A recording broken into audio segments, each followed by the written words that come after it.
মাননীয় স্বরাষ্ট্রমন্ত্রীকে স্পষ্ট ভাষায় বলতে চাই, ডিসি মাসুদকে অনতিবিলম্বে আপনি এখান থেকে অপসারণ করুন। কলোনিয়াল দাসত্বের যে মনস্তত্ত্ব রয়েছে, সে মনস্তত্ত্বের জন্য পুলিশ শুধু ক্ষমতাসীনদের পা চাটে, আর যারা সাধারণ নাগরিক প্রত্যেকটা বার তাদের সাথে একটা আহমিকার দেয়াল তারা গড়ে রাখে।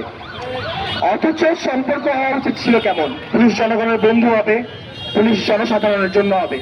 যখন জনসাধারণ কোনো বিপদে পড়বে, কোনো সন্ত্রাসীদের আক্রমণের শিকার হবে, তখন পুলিশ এগিয়ে আসবে। অথচ আমরা বারংবার কিন্তু এটার ভিন্ন জিনিস চিত্র দেখেছি। আমরা যদি কিছুদিন আগের ঘটনা স্মরণ করি, অর্থাৎ 15 জুলাই 2024 আমরা ছাত্রলীগের হাতে ক্যাম্পাসে আমরা তাদের সন্ত্রাসী আক্রমণের শিকার হয়েছিলাম। 16 তারিখে একটা ধারাবাহিকতা ছিল। ঠিক 17 তারিখ আমাদের ক্যাম্পাসে হল পাড়ার আমাদের অভিজ্ঞতা কিন্তু ভালো ছিল না। আমাদের হল পাড়ায় কিন্তু পুলিশ ঢোকে, আমাদের উপর টিয়ার গ্যাস নিক্ষেপ করে, আমাদের উপর রাবার বুলেট নিক্ষেপ করে এবং আমাদেরকে বাধ্য করে আমরা যেন ক্যাম্পাস ছাড়ি। আমরা কিন্তু কিছু ভুলি নাই।